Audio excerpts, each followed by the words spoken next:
Hello, BookTube. As you can see, I have my friend Zach from the Brattle Bookshop here to join us.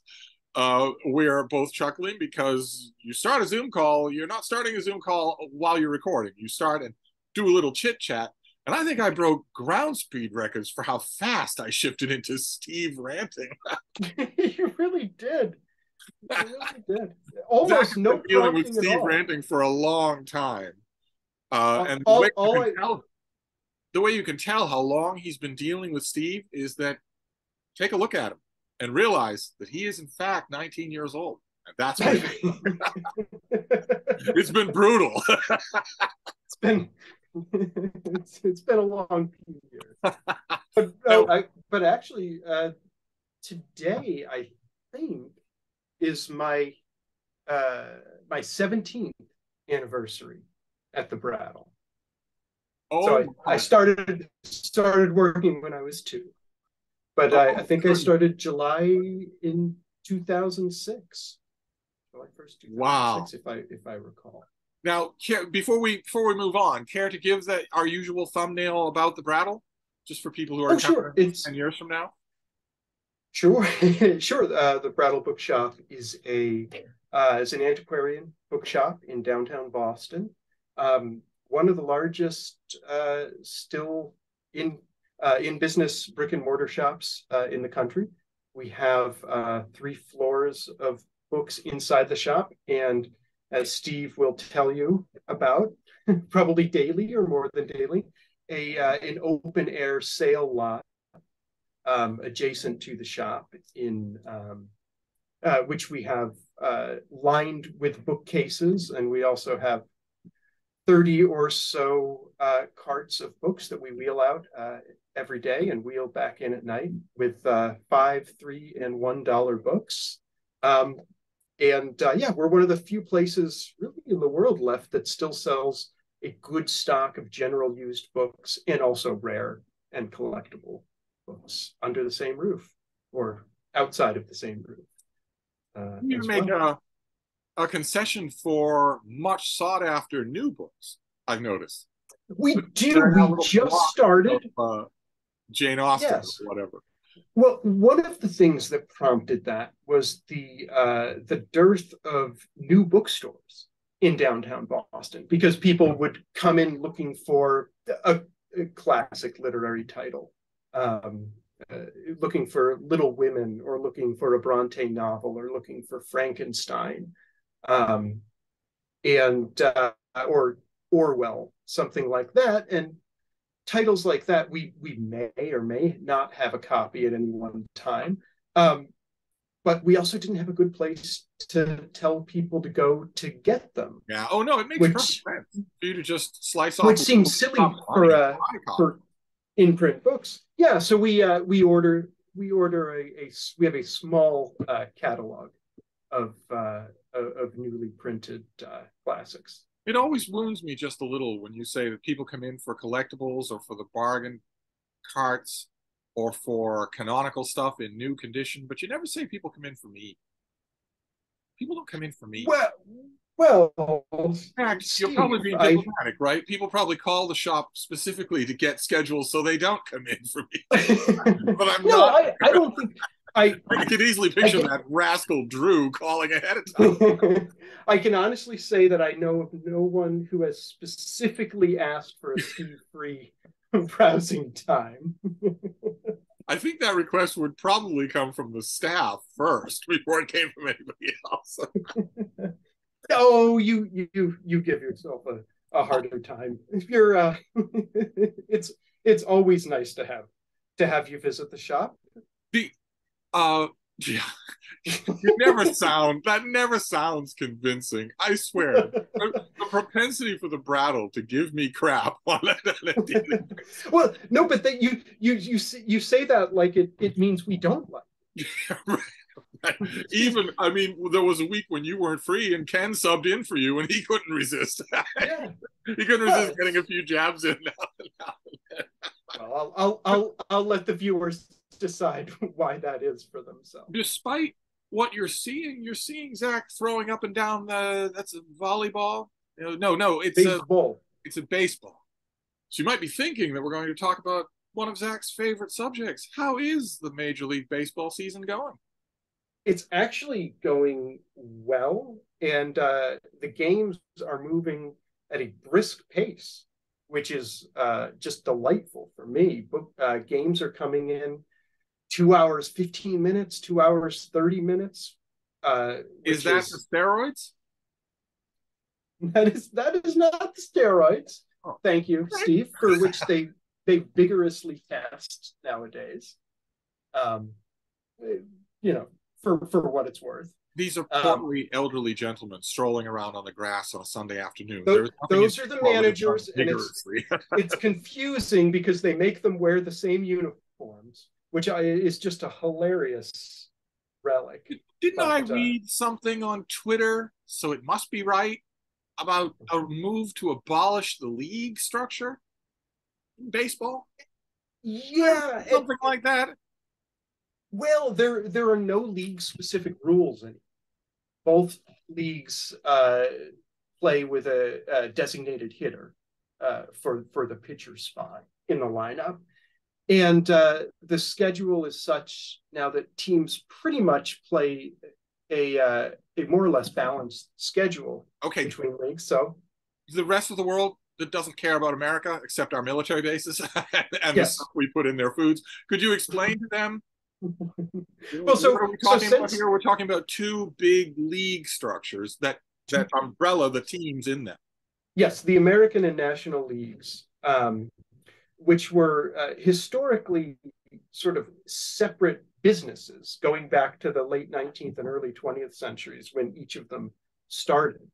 But since basically the early 1900s, they've been sort of parallel leagues underneath the umbrella of Major League Baseball, and the best team from the American and National Leagues would play each other every year in the World Series. So basically that's how it went up until the mid-70s, when the American League decided to install a rule called the designated hitter, where the pitcher on their team would not be in the lineup as a batter, and you'd get a substitute, a designated hitter for that spot. The National League never adopted it. So from the 70s until I think last year, the two leagues, who again would meet in the World Series at the end of the year, would play by different rules. And that was abolished a couple of years ago, because last year or the year before, when the National League also decided to adopt the designated hitter rule. Basically, all rule changes in baseball for over the last period of years have been to increase offense. So the pitcher is usually the weakest hitting player in the lineup. So baseball now just replaces them with a guy who does nothing but hit, and he can often be the portly gentleman that that Steve likes to caricature. Although sometimes they're also perfectly good athletes. For those of you in Berlin or Botswana or Brazil who are saying, well, why would you have two leagues? Isn't the American League necessarily the National League? And isn't the National League of America necessarily the American League? I might add, do you want us to either nuke you or remove your food subsidies? Yeah. Well, look, we can talk about call it anything we want. Okay. We can talk about turn of the previous century American business disputes, or we could talk about, which we I think initially planned to talk about, current day Russian business. Oh yes, I was merely warming up the subject. That's all. Although it did give us time in the shadow of the 4th of July for both of us to get a little chuckle about the fact that we're the worst country. We love it. We absolutely love it. We bleed red, white, and blue, but yeah, it's We best move on. Let's move on to a really bad country. It's true, all of their military contracts, all of their submarine parts, a huge amount of their food subsidy. Anyway, let's move on to Russia. Russia. Because very interesting place always, but Russia, especially when something happens in the news that is mysterious about Russia, I immediately think of you. Well, that's and to put it mildly, something mysterious has happened in the news concerning Russia in the last week. Should we want to get into the thumbnail for viewers in the future? Yeah. Well, this time last week, we didn't know exactly what was going on, but what was going on? Well, we knew at least that the paramilitary, sort of mercenary Wagner group that had been fighting on Russia's behalf, well, in the Middle East and Africa, but particularly in the Ukraine conflict in Bakhmut for the last few months, had gone rogue in some capacity and had taken over Rostov in southern Russia and had a column, an armored column with at least 10,000 soldiers, maybe right. So not a small amount of people. Yeah, we're not talking about the current phrase in America for semi-militant, entirely made of cheeseburgers Trump supporters is Yalkaida. We're not talking about that. No. These are again not regular Russian military personnel, but fighting on behalf of Russia, and in many ways sort of the cream of the fighting force that Russia has available in Ukraine. Now, and they set their column on the road at the behest of their leader. At the behest of their leader, a man named Yuri Pregosian, who has a very long history with Vladimir Putin, a much shorter history with all things military, but we can talk about that. And he decided it was in his best interest to make a show of force towards Moscow. And I guess about this time last week, it was still up in the air whether Moscow was going to be encircled or attacked or taken over with some sort of coup in mind.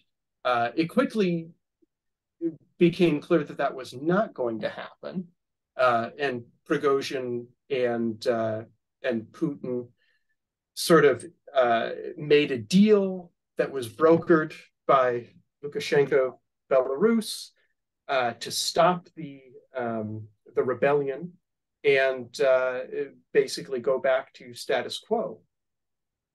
And which, it was very strange. All of it was very strange. Would it be fair to assume that Pregosian would say that he was not committing a rebellion? Yeah. Oh, from Pregosian, and I do believe he believes this. Absolutely does not. He definitely does not think he was. He did not intend to rebel. He did not intend to threaten, the Russian state. He was trying to make a point and win an argument. But we didn't know that really at the time. No, we didn't. No, because it looked to everyone else in the world. Subject. And I said to you, yeah, oh my God, the world's going to end. We're all going to die. Yes. Now, you took a blasé response to that. And I did. That's understandable because I always come into the Brattle and say, oh my God, the world's going to end. We're all going to die. And it could be just a heavy rainstorm that's in the offing. It could be slightly humid that day. Yes. Or I had my hand on a dollar book, but it's got a $3 price tag on it. I don't know how that happened. We're all going to die. But you took a blasé response. You referred to it as business. As business. And I think that is the best way to understand what happened. As a business dispute that was not even between Pregosian and Putin. It was a business dispute that was happening entirely underneath Putin. And that is the perspective that I think Pregosian was taking. and why he would say he didn't intend this to be a rebellion, or even look like a rebellion, even though it looked like that to every other human in the world, including Vladimir Putin. Right. That was going to be my point about, you mentioned underlings, that people, Yes. ministers or whatever, that this was a dispute between Pregosian and them. But Vladimir Putin has a cell phone, same as anybody else does. He can see that the rest of the world saw this as a challenge to his leadership. However, now, he was absolutely wrong and stupid and is going to pay for it with his fortune and probably his life. I'm speaking of Pregosian here. But I can see how he would be in that mindset where, he thought he could get away with, making a move to in his benefit without bothering Putin.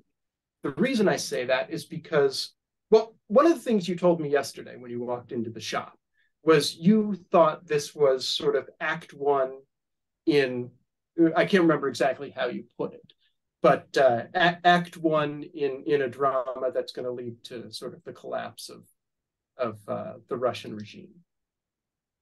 Or at least the collapse of one of these two men. Right. I mean, you pointed out yourself yesterday that the word here is defenestration. It's well, that very markedly did not happen. But it's something like that is going down. I have no doubt, even if it takes a little time for it to happen. But what I responded when you said that was, this wasn't Act 1, this was Act 15. This was just the only one that became a geopolitical incident, because usually dramas like this are played out between powerful, call them oligarchs, call them, in Russian they usually call them Siloviki, sort of powerful men who sort of run the country under Putin. And when these, when two or more of these powerful figures come into conflict with each other, usually the ending is somebody goes out a window or someone is murdered, and we look at it as, it's sort of a crazy Russian mafioso style murder. But the underlying conflict this time was exactly the type of thing that usually gets brushed off as that. The problem is the two businessmen in this case were Pregosian, who is the head of basically Russia's most effective fighting force in the Ukraine war, and Sergei Shoigu, who's the Minister of Defense. So the stakes were a lot higher this time than somebody wants to take over somebody else's media company. But I mentioned this yesterday, but unfortunately our viewers don't get to be there at the pricing table when you and I have our regular talks. That's what this whole video series is for. So I can make fun of baseball and you can talk about Russia and they can all hear it instead of not. But yesterday I mentioned the fact that during his column's march, Pregosian killed Russian servicemen. Absolutely.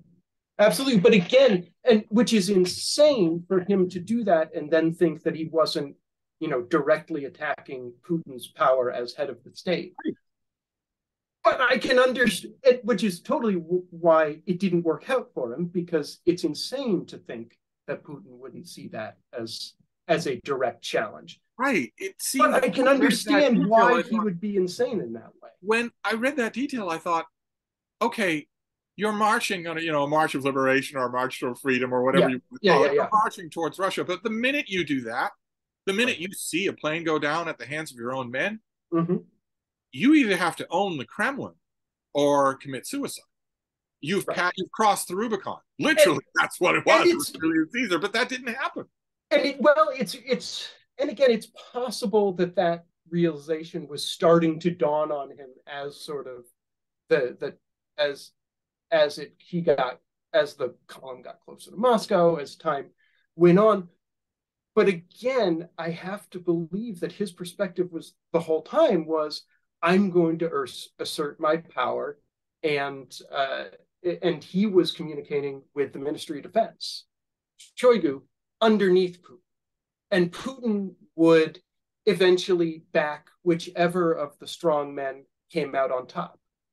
I say that because that's what always happens in this dispute. That's happened since before Putin was president, as he was coming up in St. Petersburg in the 1990s. That's how these, now ministerial conflicts, that's how these conflicts play out. Okay, well, but to broaden our scope, I want to get back to the subject of Pregosian, but to broaden just a bit, this war has been a disaster. Russia is a pariah in the international stage. No one will trade with them. Their reputation is damaged for generations to come. Their economy seems to be cratered. Given the mob-like business cutthroat succession style atmosphere that you're describing, why is Putin still here? Is it just a matter of I've got armed guards around me at all times? Is it just a matter of physical force that one of those oligarchs? They can't all be crazy, right? They're not all on Jim Jones's Kool-Aid. Right. Well, I think it's a few things happening. Some to do with the oligarchs and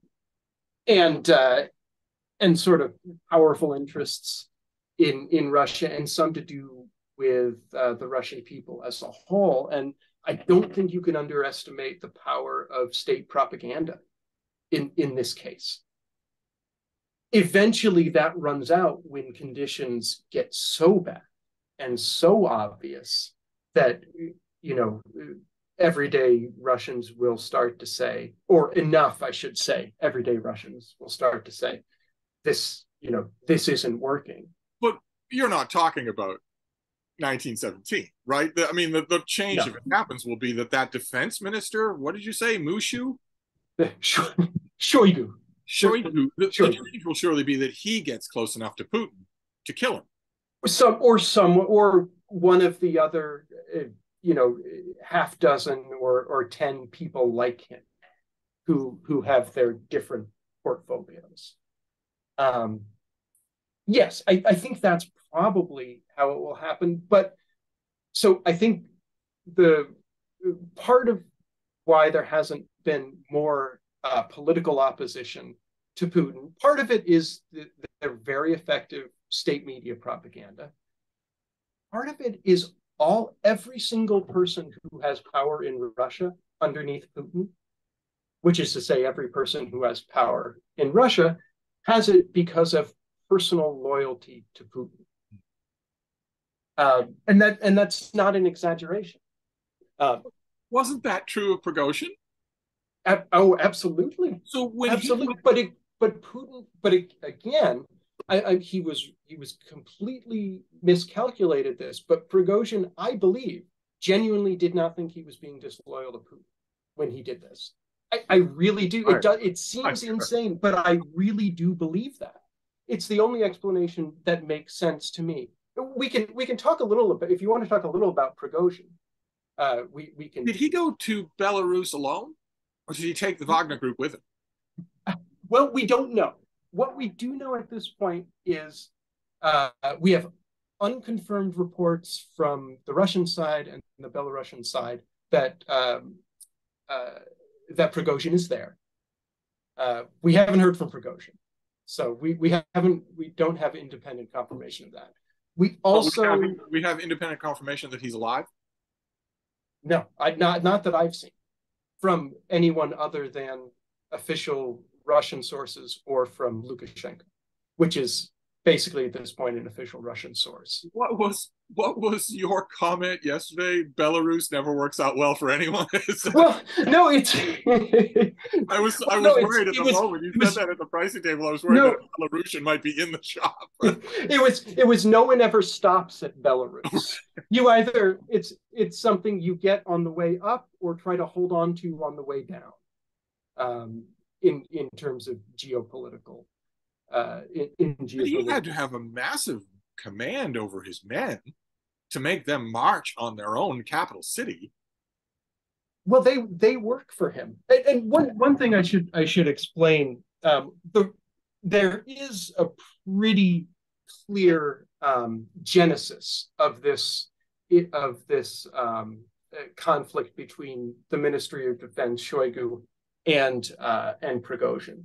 Earlier in June, the Ministry of Defense sent out an edict saying that any sort of mercenary group, any paramilitary contractor under the Russian umbrella has to sign a contract with the Russian Ministry of Defense to continue in the war in Ukraine, which basically would eliminate Prigozhin from any part of the command structure. It would basically take his men and take his authority away.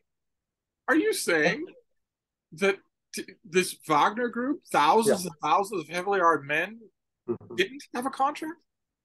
They didn't have a contract with Russia.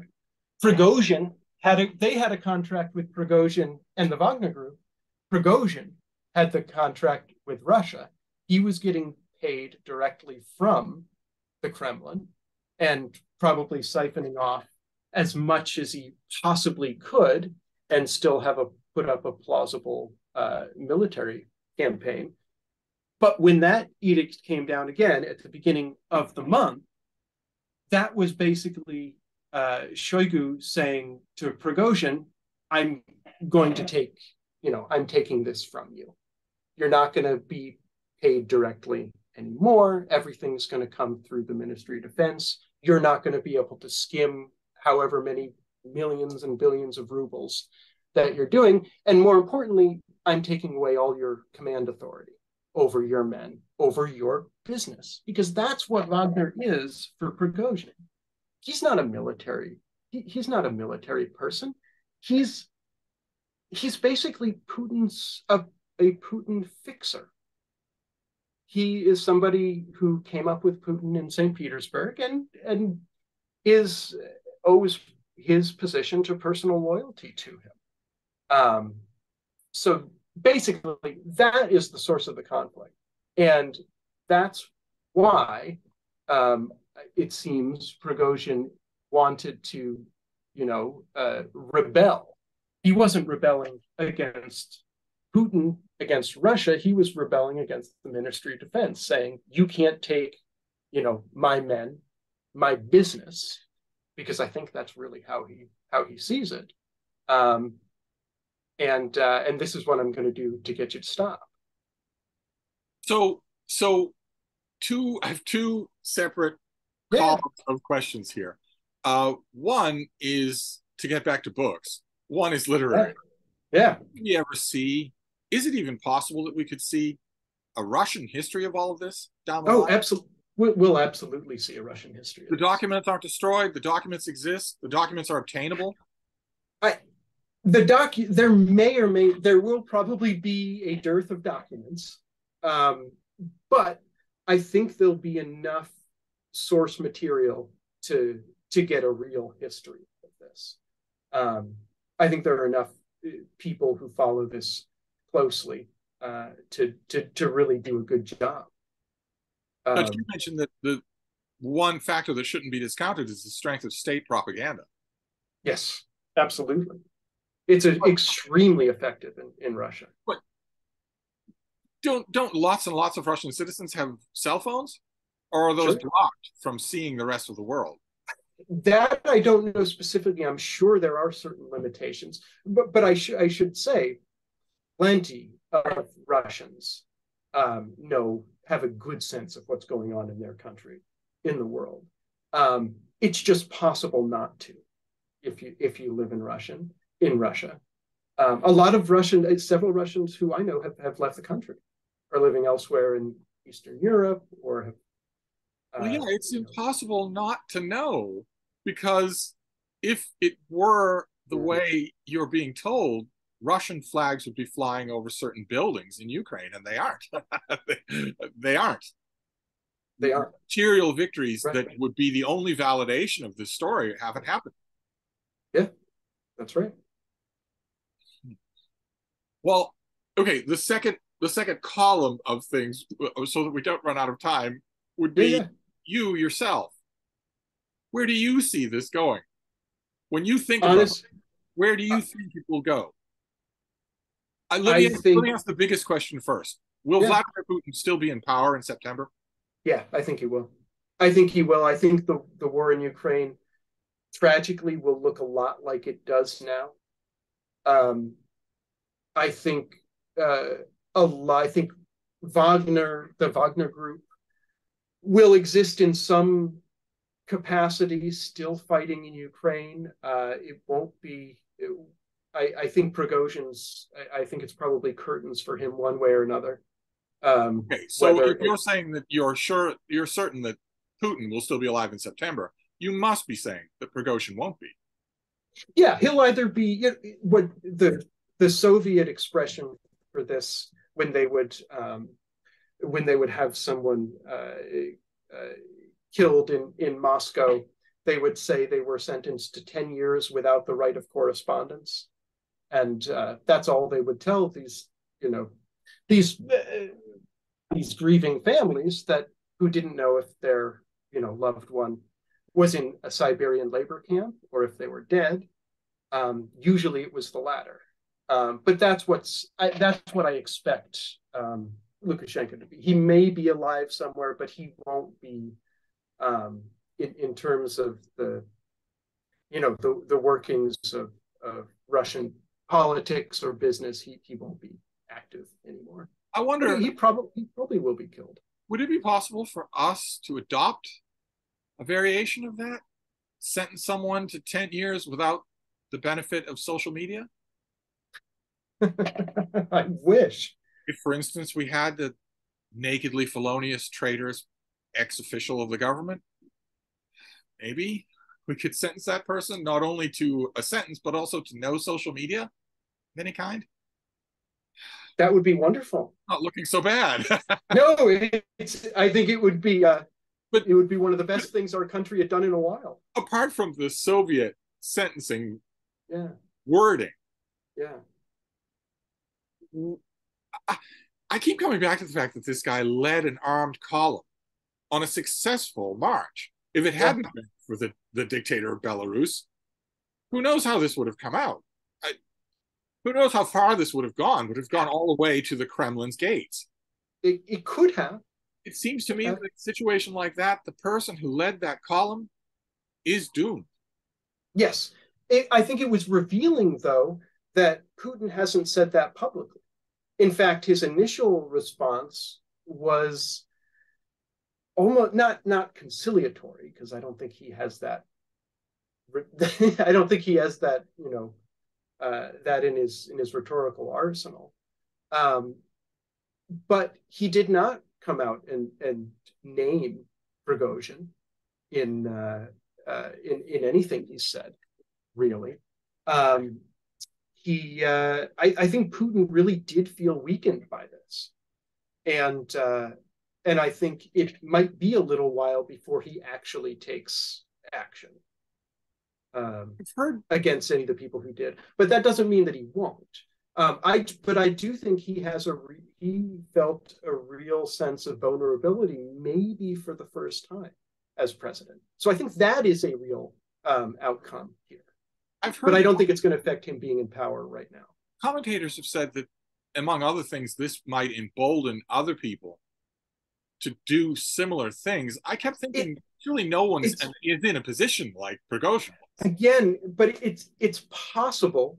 But I'd also remind people that anyone with the type of power to make any credible challenge to Putin has all of his power because of personal loyalty to Putin. And that's a big hurdle, to say the least. So it's possible. I think Putin does feel weaker, and I think he is probably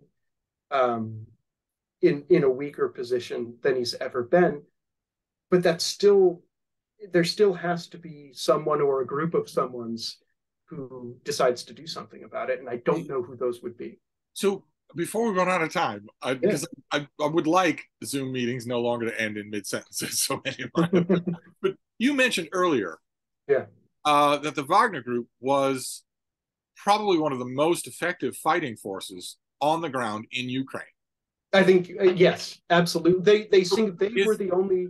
Surely that means that the Russian military effort in Ukraine is significantly weakened? Absolutely. Absolutely. And that is part of the reason that I think the consequences, at least initially, for the soldiers who took part in the quote rebellion were so lenient, because Putin can't afford to lose those soldiers and do anything in Ukraine. Not that they can manage much more than a just brutally deadly stalemate with them, but he can't afford to lose any functional units right now. And that plays into it as well. That deadly stalemate would end pretty quickly if American aid ended. Yes, American aid, particularly, and a number of other countries too. But yes, without significant and constant aid from Western partners, the resistance would not be able to continue. But mainly from America. Mainly from America. Oh, yeah, no doubt. And Putin is the leader of one of the two major political parties in the United States, and that party is pushing really strongly to end all of that aid, maybe even to attack Ukraine itself. so that is correct. That is correct. Yeah. So not great, Steve. It's not great. No, it makes me think we'll need to do a sequel to this conversation in September. We could do that. What things look like, provided that is that Russian compromat has not been called in on you. I'm not worth it. Well, you'll always be worth compromat to me. Oh. Anyway, I'm going to wrap this up for now before we get cut off. This was fascinating. Okay. Great Let's to talk again to you next week about something so explosive. Let's